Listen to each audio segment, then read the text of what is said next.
Thank you very much, Chairperson of the press conference and presidential spokesperson of the party, Mr. Damba. I want to recognize the Vice President of the Movement for Democratic Change, Honorable Paulina Mpariwa, the Deputy Secretary General, Honorable Benevolence Taisekwa, the Organizing Secretary for the MDC, Honorable Clifton Zumba, and Honorable Chuara, who is the chairperson of the Guardian Council, as well as the advisor to the President. We have our Secretary for Legal, Constitutional and Parliamentary Affairs, Advocate Wongoro, Ashley Wongoro, the young man who is seated on my far right. Ladies and gentlemen of the press, welcome to this press conference. I want to thank you on behalf of the MDC for making it at short notice. I want to assure you that we do not take this for granted at all. We meet at a time that there are various developments in our nation, and one of the developments in our nation is the hiking in the prices of or in the cost of transport as a result of the hiking in fuel prices. And this, the government has increased the fares, I think the price of fuel by 40%, and they have directly transferred the burden to the consumer. They've transferred this burden of the war in Iran on the ordinary Zimbabwean, the final consumer of the goods and services in our country. In other words, they've transferred this burden to the poor people. The people who use public transport now are paying, in some instances, $3 per trip, $2 per trip, $1.50 per trip. It is now rare to find a trip which is $1, and not possible to find a trip which is less than $1. What this government must have done is to subsidize the price of fuel so that the ordinary person is not affected. A simple calculation for people who commute every day to and from work is that they require something like 210 United States dollars for transport alone a month. And yet most of our people are earning much less than that. The government must live to its responsibility and subsidize so that the workers of Zimbabwe, those who are commuting to and from work every day, do not feel the burden. Recently, in an effort to hoodwink the people of Zimbabwe, Zanu PF, through its information department, held a press conference at which they invited the co-chairperson of COPAC, Honorable Munyaradzi Paul Mangwana, to make certain statements.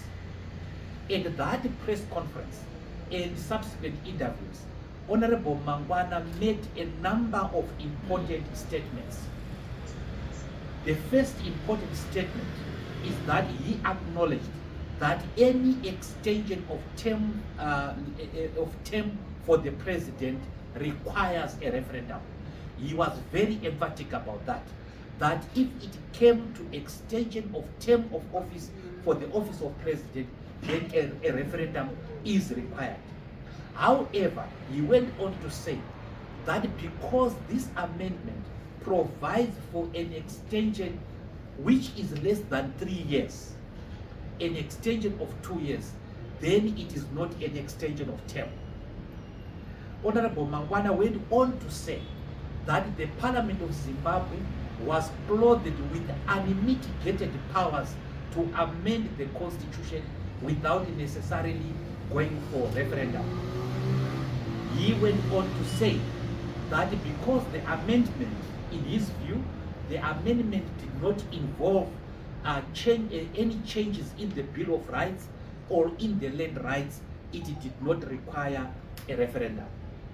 While Honorable Mangwana was very correct that an extension of term requires a referendum, he was completely wrong about everything else.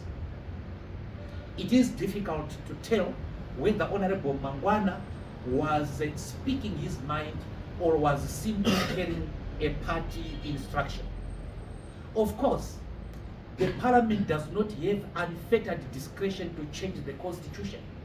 In terms of Section 117, subsection 2, the Parliament can only amend the Constitution in terms of Section 328.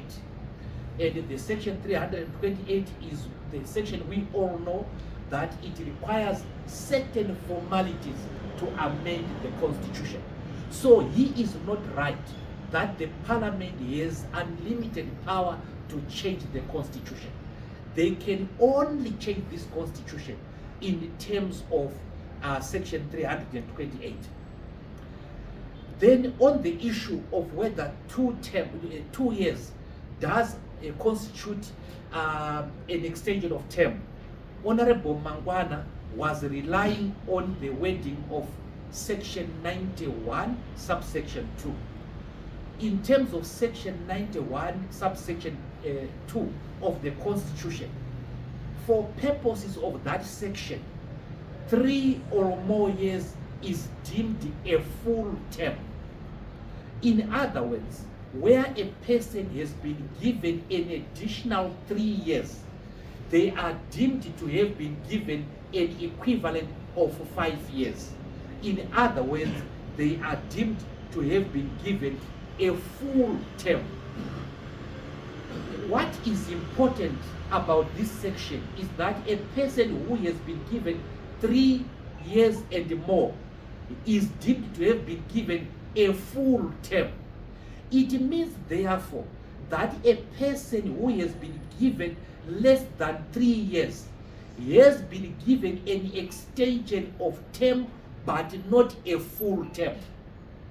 So in other words, an extension of the length of time from 5 years by an additional 2 years is an extension of term, but it does not constitute a full term. Now, for the avoidance of doubt here, what this section says is that 3 years will be construed as a full term, but anything below 3 years is an extension of term, but it is not a full term, but it is an extension nevertheless. So an extension of the Constitution by 3 years is an extension of term. An extension by 2 years is an extension of term. Now, this thing, they both require referendum. The extension, whether by 2 years or by 3 years. Now, the matter is put beyond doubt by Section 328, subsection 1. Section 328, subsection 1 says that the term limit provisions, are provisions that limit the length of time. So if it is 5 and then it is made 7, the length of time has been changed. In terms of Section 328, subsection 7, it talks of an amendment, the effect of which is to extend the length of time that a person holds office. This means that if you are adding 2 more years to the president's term, you are extending his time in office by those 2 years. It still requires a referendum. To conclude on this point, the office of the president, the term of office of the president can be extended in 2 ways. The first way is by simply adding another term. So if he had 2 terms, it is simply adding a 3rd term. In this regard, 3 years is regarded as a full term. So the president, he would have served 3 terms. But it is also by extending the length of 1 term, which is the case with Amendment 3. The Amendment 3 extends the length of time by 2 years, but it is an extension nevertheless. If we were to take Honorable Mangwana's argument to its logical conclusion, what he means is that 2 years is equal to 0. 2 years is not 0 years. 2 years is 2 years. 2 years represents a movement. The extension represents a movement from 5 to 2. Therefore, it is an extension nevertheless, and it requires referendum. One final fatal argument that Honorable Mangwana in his presentation makes is that this Amendment 3 does not affect the Bill of Rights. And he says because it does not affect the Bill of Rights, it does not require a referendum. He also goes on to say that it does not affect land rights. He is correct in asserting that the amendment does not affect the land rights. But he is wrong to say that it does not affect the Bill of Rights. Section 3, subsection 2 of our Constitution provides the founding values, the values upon which Zimbabwe is predicated and found as a nation. One of the values that Section 3 talks about is the value of adult universal suffrage. What adult universal suffrage means is that a person who is over the age of 18 has the right to vote. Every Zimbabwean who is over the age of 18 has the right to vote in any election. It is only that right is only limited in Schedule 4 of the Constitution. And Schedule 4 says that you may not exercise the right to vote if you are mentally challenged or if you were convicted of an offense, an electoral offense, and you are declared to be ineligible as a voter, or of course if you are insolvent. So any Zimbabwean who is not mad, who is not insolvent, and who is not an election criminal has the right to vote, protected by Section 3. So if we again go to Section 3 itself, you will find that it talks about the authority to govern coming from the people. So the president's authority to govern must come from the people. It doesn't say from parliament, it says from the people. It goes on to say further that when people get vested rights, those rights are protected. So if, like Rachwara, I have voted over and over again for the president, I now have vested rights in that election. And those vested rights should not be taken. Now, how does this affect the Bill of Rights? By operation of Section 46 of the Constitution. Section 46 of the Constitution talks about when interpreting the Constitution. And it says, when interpreting the Constitution, you must do so in a manner that promotes values and principles that underline a democratic society based on openness, justice, human dignity, equality, and freedom. And in particular, the values and principles set in Section 3. That is adult universal suffrage. The right of any Zimbabwean who is not mad, who is not insolvent, who is not a convicted election offender to vote in any election. As long as you are 18 years, you are allowed to vote. And this is what is called, is meant by adult universal suffrage. This was an ideal of the armed struggle. The people went to war. Among other things, they wanted the right to vote. In fact, they said, they used the similar words, we want adult universal suffrage, one man, one vote. Of course, they should have said one person, one vote at that point in time. But they talked about universal adult suffrage. Now, Section 67 of the Constitution of Zimbabwe is in the Bill of Rights.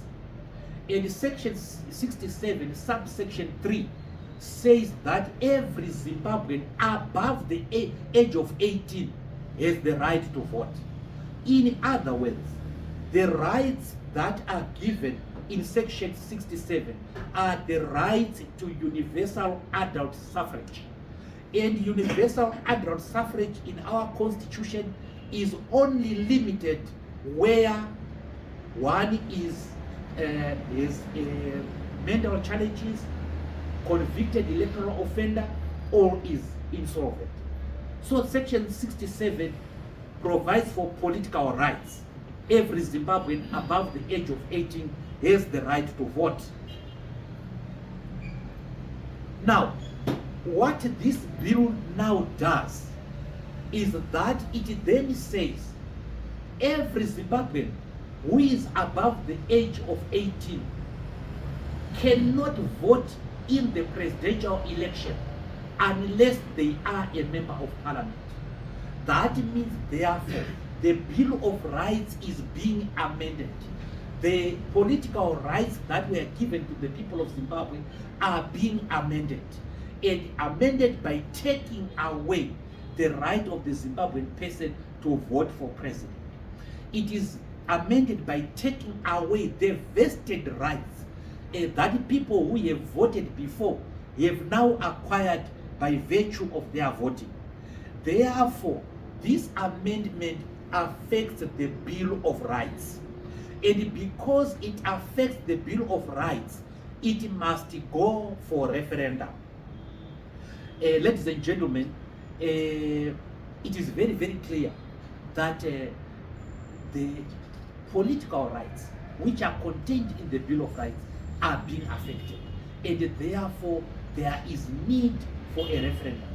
There is a need not only for one referendum, but for two referendums. The first referendum is to determine whether the Zimbabweans want the extension of term or not. That is whether the president's term from 5 years must be changed to 7 years. That is the first referendum. The second referendum is coming by virtue of Section 328, and it is whether President Mnangagwa must benefit from the extension of term. With the greatest of respect, the press conference at which Honorable Mangwana was asked to speak, and it is very easy to see from the body language that he does not believe in what he's talking about. It is very, very clear for all of us who know him. It is very, very clear that what he is talking there does not make sense.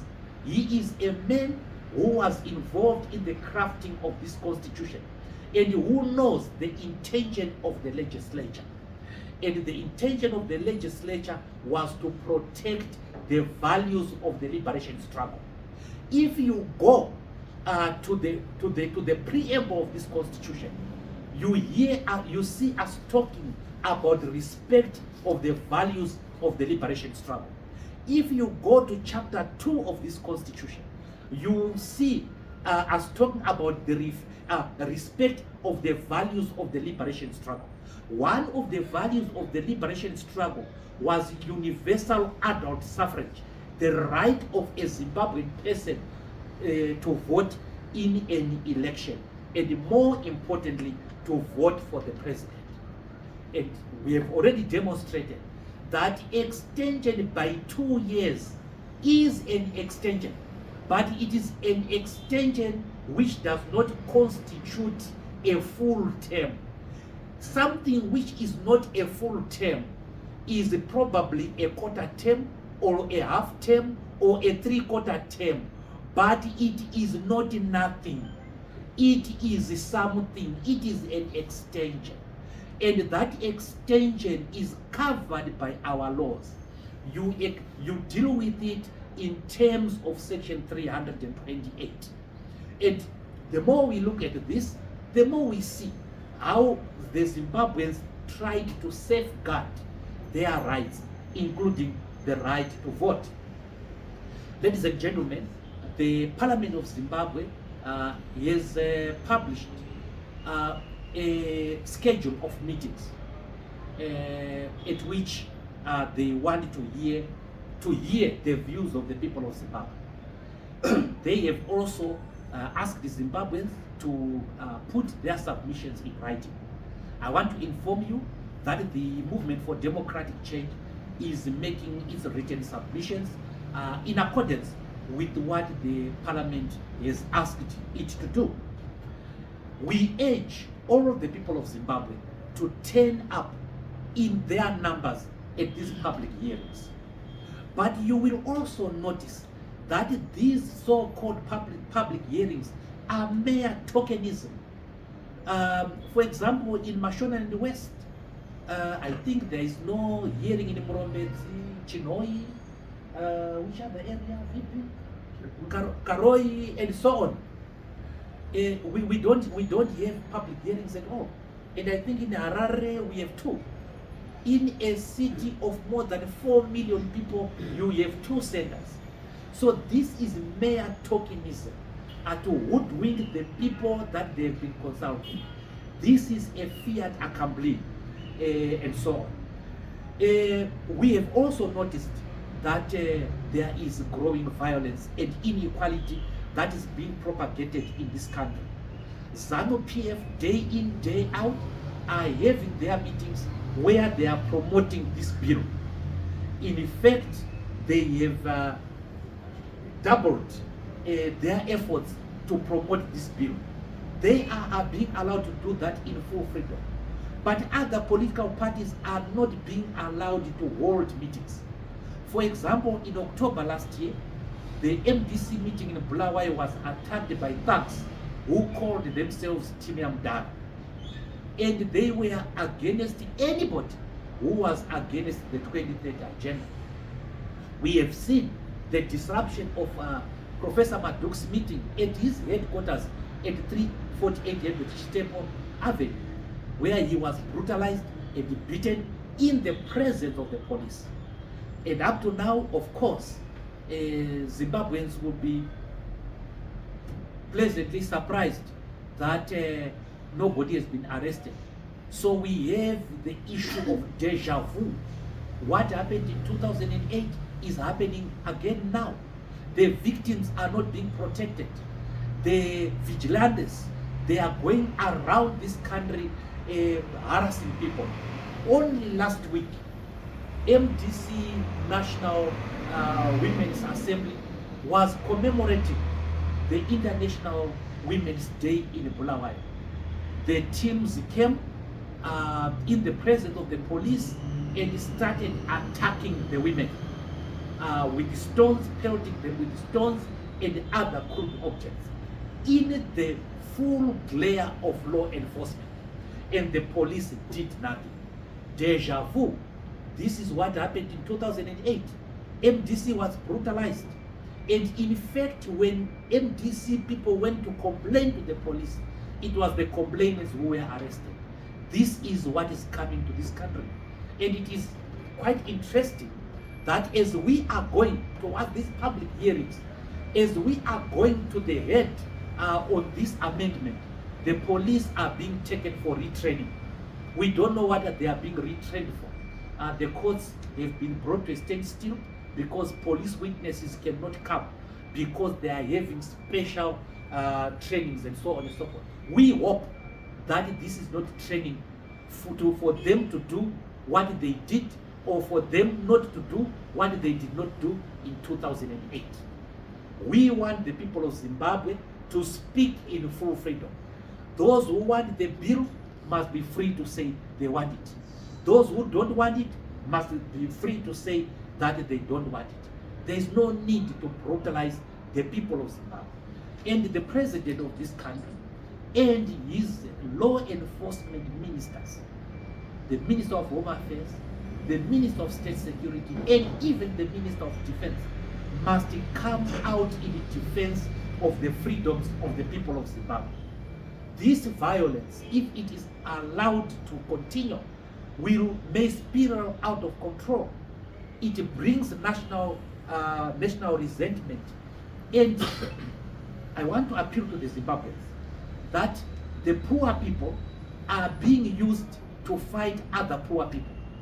They are given cheap liquor, drugs, and asked to go and harass their fellow Zimbabweans. I want to urge all the youths in Zimbabwe not to be used by people who are rich already. Let the rich people send their sons and their daughters to do that dirty work because they are eating for it anyway. But there is nothing in this bill for the poor person. This bill does not bring employment. This bill does not bring free education. It does not bring free health care. It does not bring free maternity care. All it brings is more power to the already powerful. So there is nothing for the poor man and the poor woman in this bill. Ladies and gentlemen, we as the MDC call upon all Zimbabweans to go in their numbers to speak against the desecration of this constitution. We need to unite and stop this coup against our constitution. I want to say this in conclusion, and this is a direct plea to the President of the Republic. He has made his position on the bill clear in the interview with Christian Amanpour of the CNN, in an interview in Beijing, and in pronouncements in this country.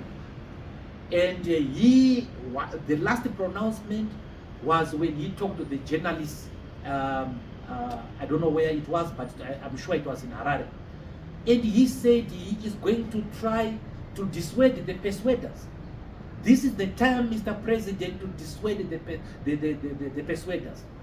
There is a group of powerful, corrupt individuals who want to desecrate our constitution because they materially benefit from the opaqueness of the political and economic system of this country. We should not allow them to prevail. And therefore, the president must take responsibility in terms of Section 90 of the Constitution and defend and protect this Constitution. Now, we were wondering why the president was quiet when the teams in Zanu PF were falling over one another in fighting for the 2030. I think the answer is there now in the public domain, and the answer came from the interview by Honorable Mangwana. And in that interview, I know Honorable Mangwana was not speaking for himself. You wouldn't have said that.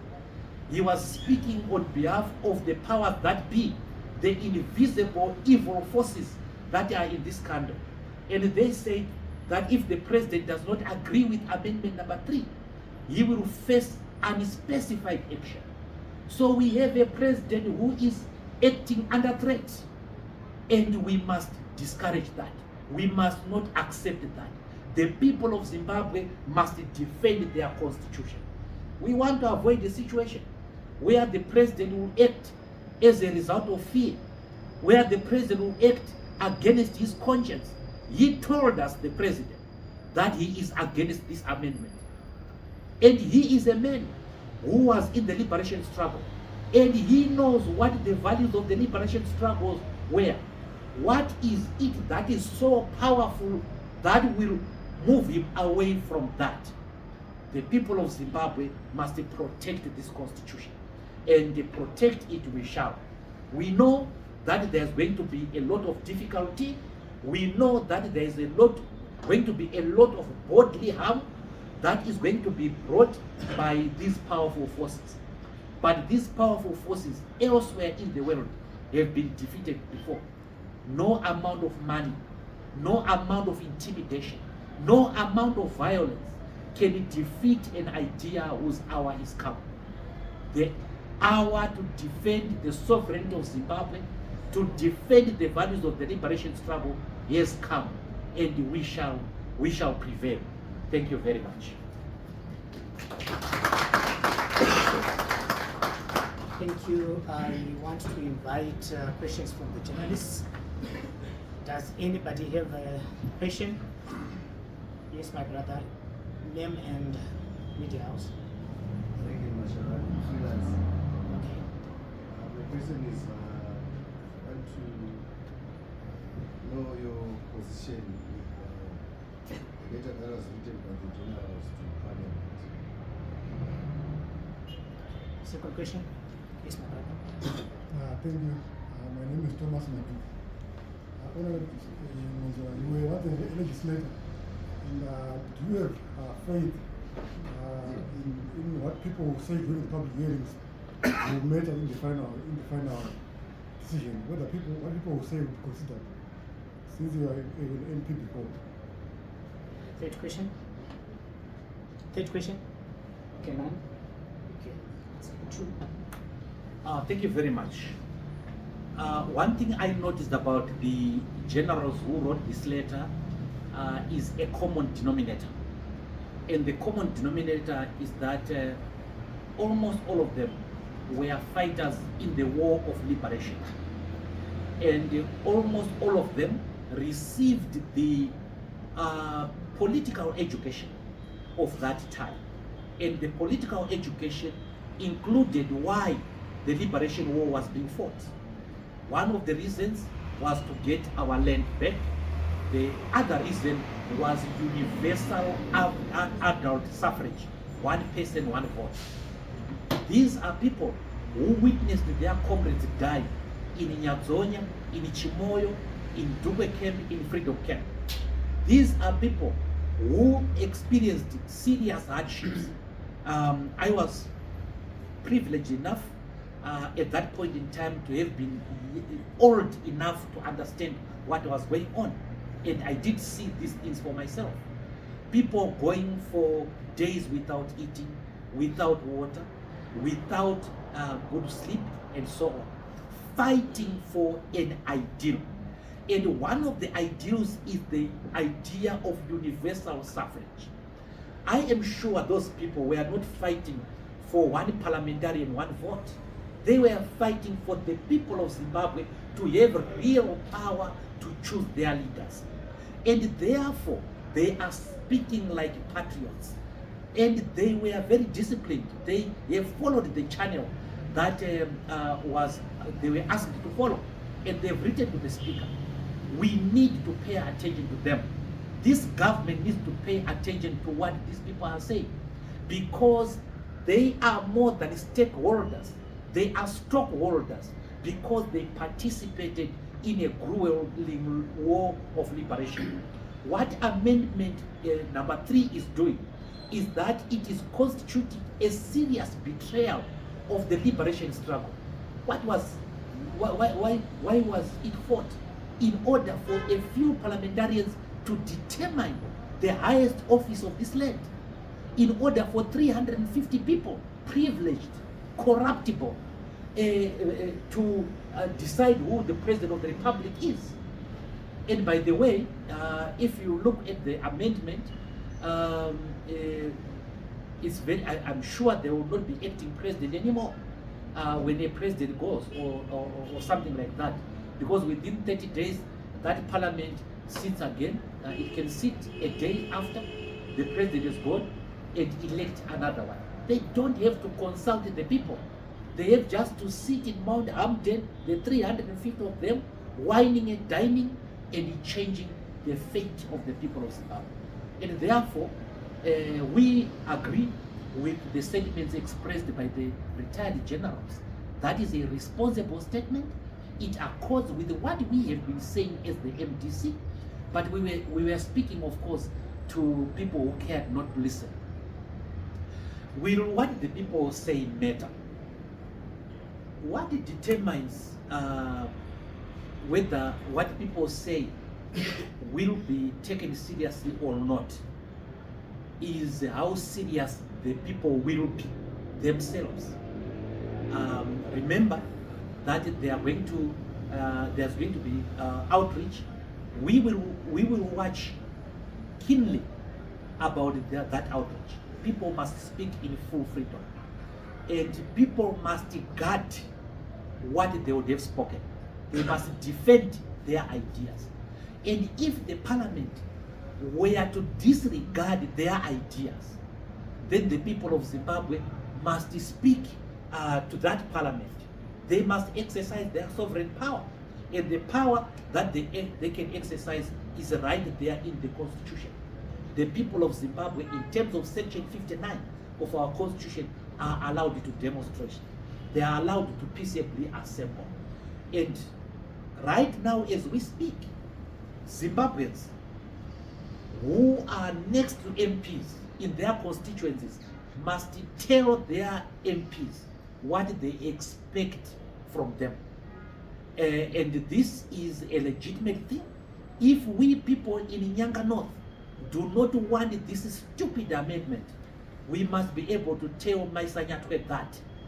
If people who are in other parts of the country don't want anything, they must tell their MP, so that when he goes, wherever he will go, he will know what the people are expecting from him.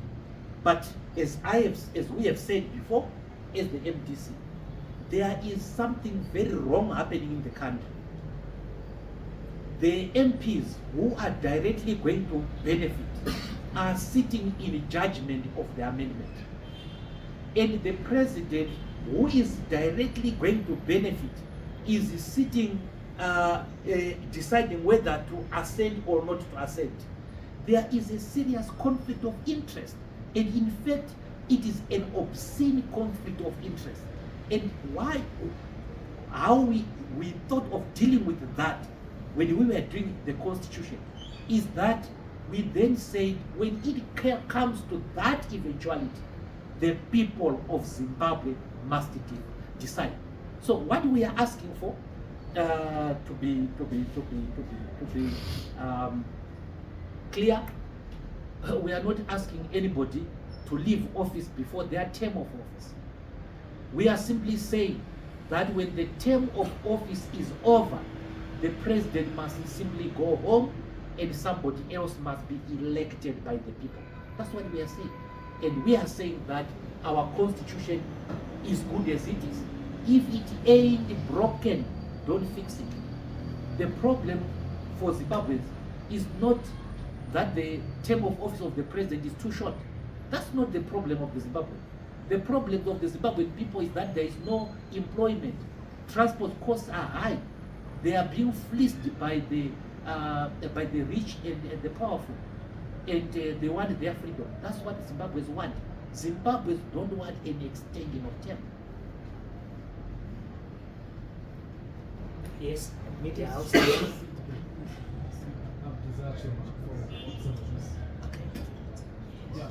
my question is to the president. But if this constitution is amended, is endorsed without the will of the people of Zimbabwe, what are you going to do to defend the voice of the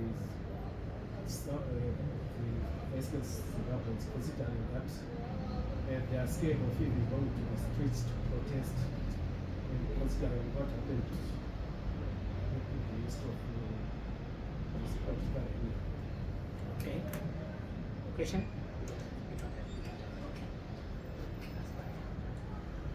Yeah. So, before I come to the very important question that the last speaker raised, let me just go back to the MPs. When these MPs were elected in 2023, they were given a 5-year mandate by the electorate. Now, when that mandate expires at midnight in September 2028. The MPs will cease to have that mandate. And the bill does not cover them. I know what they want to say is that it is covered by implication. Yes? But they have to seek the mandate of the people. Who told them that we wanted them to go beyond the 5 years that we gave them? We gave them the 5 years. And if they want anything more than that, they must come to us. Ladies and gentlemen, what we are saying is that Zanu PF is free to make any suggestion that it wants, but it cannot sit in judgment of the same suggestion. You make a suggestion, you deliberate over it yourself, and then you implement it yourself. Inishona hanzi wonyika zviyo zvako, wobika doro rako, wonwa doro rako, woridza ngoma yako, wotamba ngoma yako, wobudirwa neshairi rako. This is what is happening with these MPs. And I'm sorry to say, and Zanu PF, and whatever it stands for. The interesting question that came from my friend there, if I was allowed, I was going to say to him, what do you think we should do in that eventuality? How should we defend our sovereignty?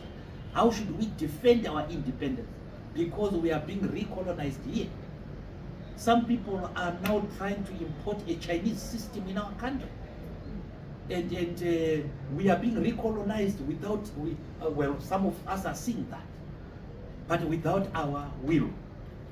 Now, we are saying that this constitution must not be endorsed. This amendment must not be endorsed. That the people of Zimbabwe must fight tooth, claw, and nail to prevent the desecration. And at this point in time, we follow the Chinese saga, isn't it? Fight 100 battles and win 100 victories. We are not budgeting for defeat. We are not budgeting for lack of success. We want, if we are united as a people across the political divide, nothing and nobody can defeat us and impose this. But if we are divided by petty differences, especially within the opposition, if we lose sight of the bigger picture and start squabbling against one another, as we see in the social media, we weaken ourselves. But Zimbabweans are capable of defeating this vile amendment. But what shall we do?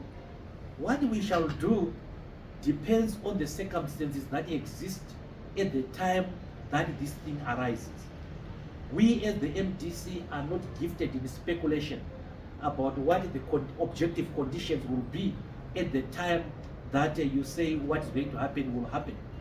What the objective conditions will be like will determine how the interventions that we will make. But certainly we shall not sit by and let the independence of this country be usurped and be put in the hands of a few corrupt individuals who are enjoying the wealth of this country on behalf of the masses. But definitely I know that Zimbabweans will do something about it. What is saddening also is that the international community is looking at us, and the international community is wondering why Zimbabwe, which has so many economic challenges, is prescribing a wrong solution. The answer to joblessness, the answer to the students who cannot get educational support, the answer to the poor peasants who cannot afford inputs, the answer to young men and women who cannot make ends meet does not lie in amendment of the Constitution. It lies with the economic any political reforms in our country, there is absolutely no justification of this amendment, and the people of Zimbabwe must resist the amendment. Any question? So I think without any other further questions, I think we've come to the close of our press conference.